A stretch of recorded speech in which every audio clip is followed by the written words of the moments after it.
Mesdames et messieurs, bonsoir. On se retrouve dans cette nouvelle édition de 22 heures pour le journal français de ce soir. Les titres de ce journal. Au Luxembourg, un accord de financement pour le dessalement de l'eau et le traitement des eaux usées. Au niveau international, en Afrique, les start-up en quête de financement.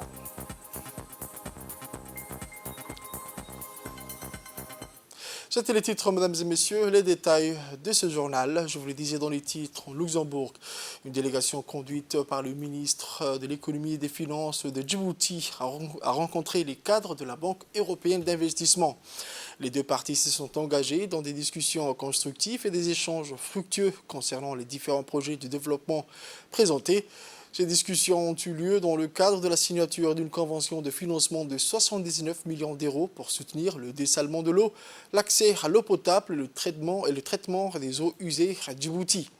La délégation djiboutienne dirigée par le ministre de l'économie et des finances a exprimé sa gratitude envers la Banque européenne d'investissement pour son soutien financier crucial à ces projets essentiels.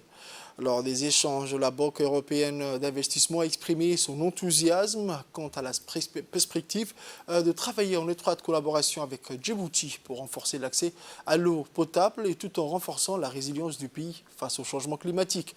Les deux pays ont également discuté des mécanismes de financement et des garanties nécessaires pour soutenir ces projets à long terme.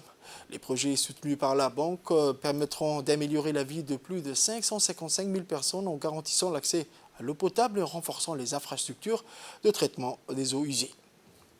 Le ministre de l'économie et des finances, son Excellence M. Ilyas Moussa Dawale, a signé une convention de financement de 79 millions d'euros afin de soutenir ces projets de dessalement de l'eau, leur extension, mais aussi d'accès à l'eau potable et de traitement des eaux usées à Djibouti. Ce financement constitue le tout premier soutien de la Banque européenne d'investissement dans ce domaine, qui permettra non seulement d'améliorer l'accès à l'eau potable dans la capitale, mais également de renforcer la résilience de Djibouti face au changement climatique. En effet, il permettra d'assurer l'accès à l'eau potable à plus de 500 000 personnes à travers et favorisera l'utilisation de l'énergie solaire renouvelable pour la production d'eau potable.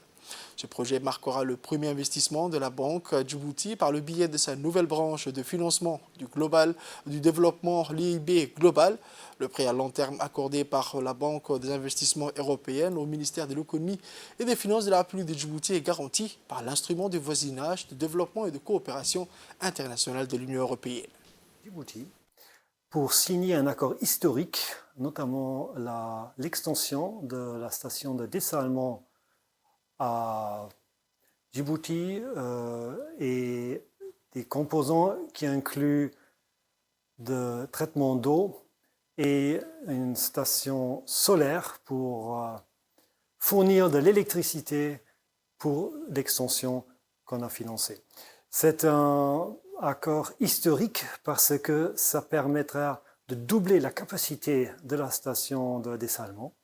Ça permettra de fournir de l'eau à plusieurs centaines de mille de personnes à Djibouti et ça permettra à relancer un partenariat avec le pays que la BEI avait commencé il y a bien longtemps dans les années 70 et 80 et qu'on compte renouveler davantage avec des projets promettants dans le futur. On écoute à présent un extrait de la réaction du ministre des Économies et des Finances, son Excellence, M. Ilyas Moussa Dawale. Fait partie de ces pays les plus vulnérables du monde, sinon en tout cas d'Afrique. La Corne de l'Afrique, récemment, comme vous le savez, a vécu la sécheresse la plus longue de l'histoire. À peu près 5 années sans pluie. Pour Djibouti, c'est 4 années. Et donc, la situation de manque d'eau potable devient de plus en plus stressant. Non seulement le problème de l'eau, mais plus généralement sur la disponibilité de l'eau sous terre. À Djibouti, notamment, nous avons un souci supplémentaire, c'est la salinisation de l'eau potable. C'est l'eau potable la moins propre au monde dont une population peut consommer. C'est pourquoi le gouvernement de Djibouti, sous le leadership du président Ismaël Omar, nous avons décidé d'aller de façon beaucoup plus agressive et s'assurer que la population djiboutienne vit mieux ces changements climatiques, mais surtout vit mieux avec une eau de très bonne qualité et offrir des services de meilleure santé à travers l'eau. Nous sommes très heureux donc de voir l'Union européenne dans un premier temps qui a financé la première phase d'un projet de dessalement qui a été instrumental. Aujourd'hui, 22 500 mètres cubes d'eau journaliers sont servis à la population djiboutienne. Avec maintenant ces partenariats supplémentaires de la BEI, la Banque européenne d'investissement, nous allons doubler cette capacité. Les besoins sont énormes. Nous sommes très heureux donc de pouvoir travailler à travers la stratégie Global Gateway de l'Union européenne, mais d'engager surtout avec la BEI, qui a été un partenaire il y a très longtemps de cela, que nous réengageons au jour d'aujourd'hui dans un secteur qui est essentiel, c'est-à-dire la vie de tous les Djiboutiens, c'est-à-dire avoir de l'eau potable de qualité. Un communiqué à présent, le jeudi 6 juillet 2023, ont été déférés au parquet de Djibouti.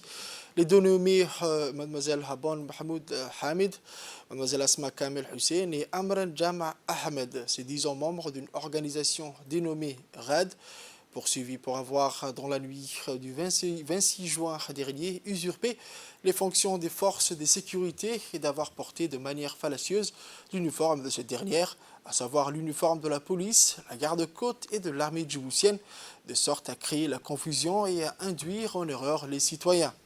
Dans leur déposition, elles ont reconnu les faits qui leur sont reprochés et ont déclaré qu'elles avaient agi à la demande de leur leader, Abdurrahman Mohamed Guélé, dit TX, qui leur a remis les uniformes en question selon le code pénal en vigueur et les peines encourues. Article 218 est puni d'1 an d'emprisonnement et de 200 000 francs Djibouti d'amende, le fait par toute personne publiquement et sans droit de porter un costume, un uniforme, une décoration réglementée par l'autorité publique.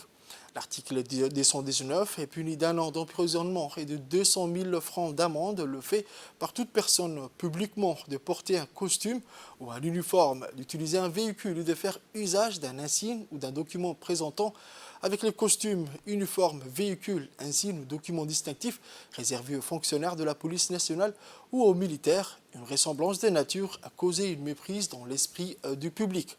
L'article 217 est puni d'1 an d'emprisonnement et de 200 000 de francs Djibouti d'amende, le fait par toute personne d'exercer une activité dans des conditions de nature à créer dans l'esprit du public une confusion avec l'exercice d'une fonction publique ou d'une activité réservée aux officiers publics ou ministériels.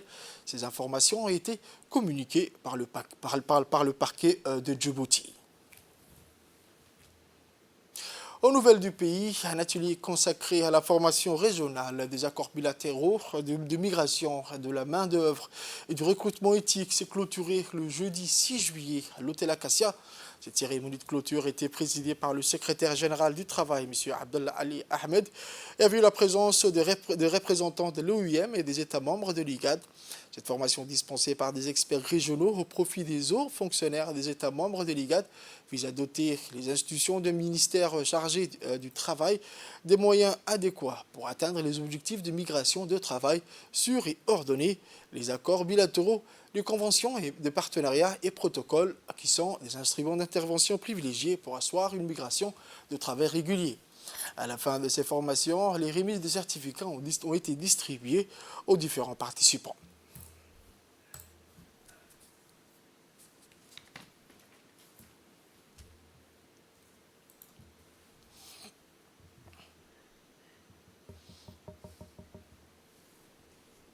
Le secrétaire général du Travail, auprès du ministère du Travail, M. Abdallah Ali Ahmed, a dans son discours mentionné que cette formation vise à renforcer l'intégration régionale. Voici ses propos.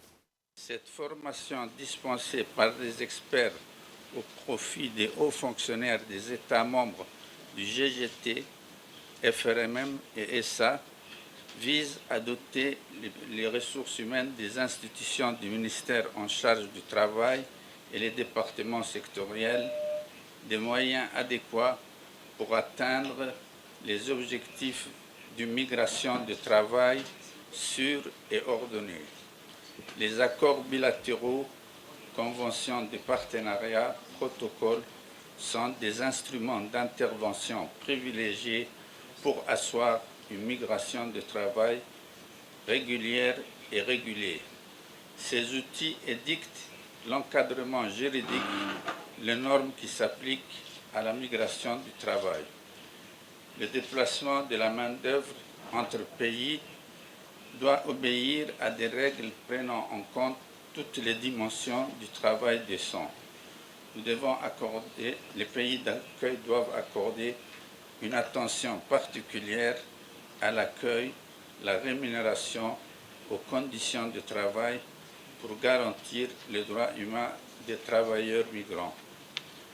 Pour cela, il faut mettre en place un cadre formel propice à l'acheminement de la main-d'œuvre pour que les pays de la communauté des États présents à cet atelier profitent des opportunités offertes par leur marché du travail.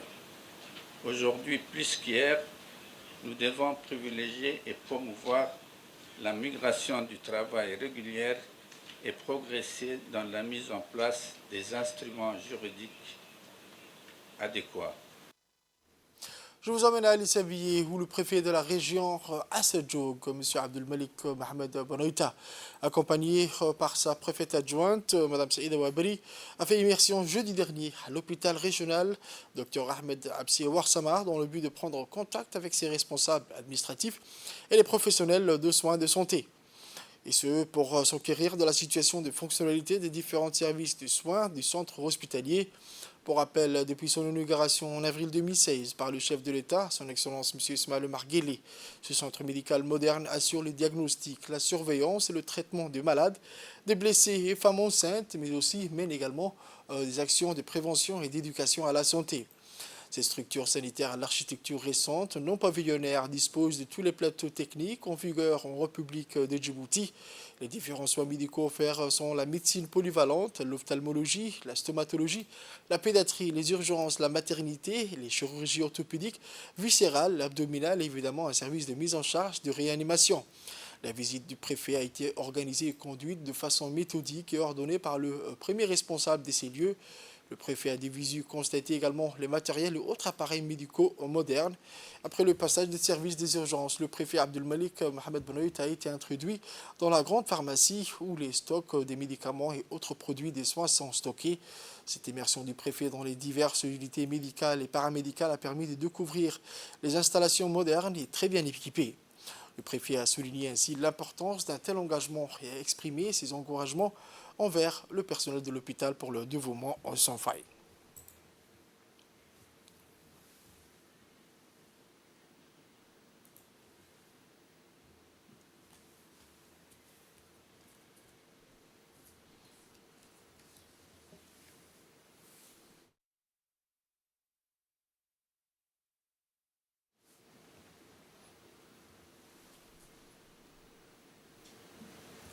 En Éthiopie, dans la journée du mercredi 5 juillet 2023, le vice-premier ministre éthiopien, M. Demeke Mekonnen, a participé à la cérémonie de plantation des arbres avec la caravane ferroviaire djibouti-éthiopienne organisée par l'IGAD, conduite par le secrétaire général auprès du ministère de l'Intérieur, M. Selaj Omar Abdulkader. La cérémonie fort symbolique entre les deux peuples s'est tenue sous un ciel clément dans la capitale éthiopienne. Djibouti et l'Éthiopie sont liés par des relations historiques et géographiques et l'intégration régionale voit son aspect réussi entre les deux pays et les deux peuples qui sont unis dans plusieurs domaines économiques et sociaux.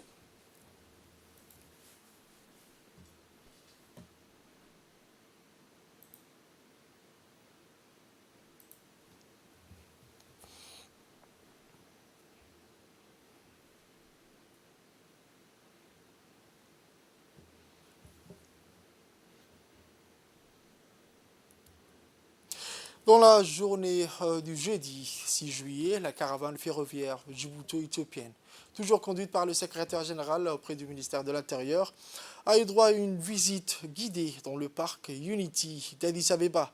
Le Unity Park est un lieu symbolique qui englobe l'histoire de l'Éthiopie en général, en passant par Ménélique I et Ménélique II, mais aussi Haïlé Sélassié et dans la guerre de Dawa et la révolution anticolonialiste du pays. Un lieu plein d'histoire, les membres de la délégation se sont imprégnés de l'histoire de l'Éthiopie, l'éternel voisin. Un musée d'art naturel contemporain chargé des histoires de vie du pays. Unity Park est un ancien caserne militaire reformé en un lieu touristique et rendu accessible à la visite des touristes.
Enfin, dans la soirée, la présidente de la République fédérale et démocratique d'Éthiopie, son Excellence Sahle-Work Zewde, a convié un dîner officiel dans le palais présidentiel pour la délégation conduite par le secrétaire général, M.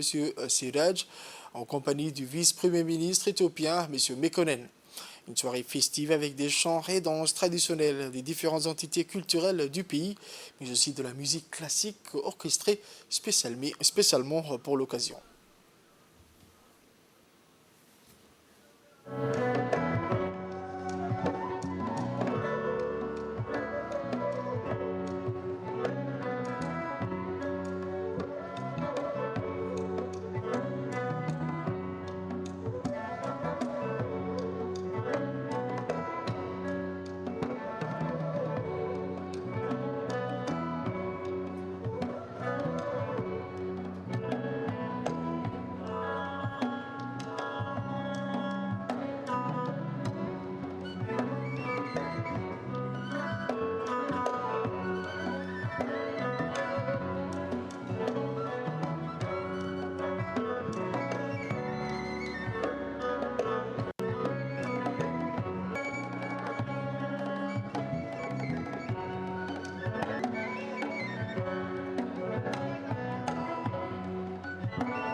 On écoute ensuite, voici le discours du secrétaire général auprès du ministère de l'Intérieur et chef de cette même délégation.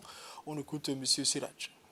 Beaucoup parmi nos concitoyens pensent que nos relations, la relation entre Djibouti et la République fédérale et démocratique d'Éthiopie, sont nées avec la première ligne des chemins de fer créés par les Français. En vérité, des liaisons caravanières furent le cordon ombilical de nos échanges des siècles durant, échanges facilités grâce à une population commune vivant de part et d'autre de nos frontières. Les liens qui unissent nos deux pays sont profonds et riches. et historiquement solide. Nos deux nations partagent des liens culturels, économiques et politiques qui ont prospéré au fil du temps. Un partenariat fondé sur des valeurs communes et un engagement mutuel et ferme de renforcer la paix, la sécurité et la stabilité à l'échelle régionale, mais aussi continentale. Ensuite, dans les actualités nationales, toujours en Éthiopie, l'ambassade de Djibouti en Éthiopie, dans la capitale d'Addis Abeba, a célébré le 46e anniversaire de l'indépendance à leur tour. Dans un sursaut de patriotisme, les Djiboutiens résidant à Addis Abeba et des illustres amis de Djibouti se sont rassemblés pour célébrer ce moment inoubliable qui restera dans les consciences. En ce moment de retrouvailles et des joies collectives, cette soirée a été l'occasion d'exhiber de façon claire et sans ambiguïté l'identité de la nation. Djibouti est une nation forte qui a su exploiter son indépendance nationale et son avenir en se basant sur les valeurs nobles, a-t-il martelé l'ambassadeur. Le regard du monde entier s'est posé sur les choix stratégiques qui contribuent à l'essor de cette nation dont les ambitions géopolitiques sont devenues réalité.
Cette fois-ci, c'est la diaspora djiboutienne aux Pays-Bas qui a organisé en grande pompe le 46e anniversaire de notre indépendance à Rotterdam.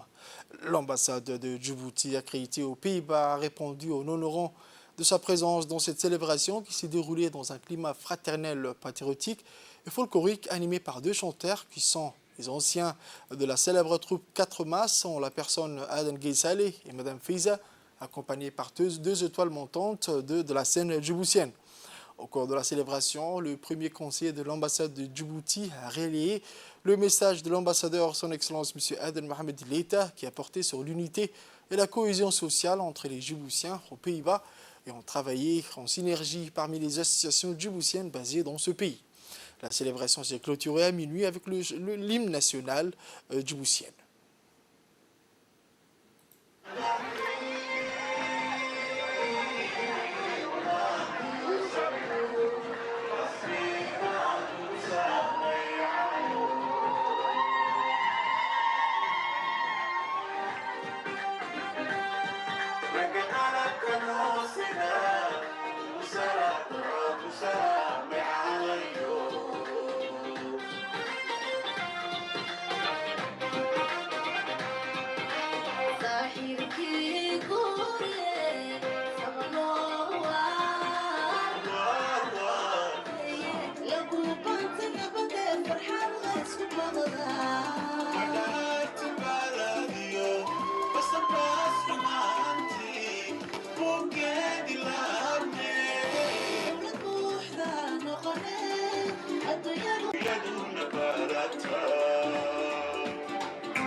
Aux nouvelles internationales, je vous le disais dans les titres, les startups africaines font face à des défis de financement.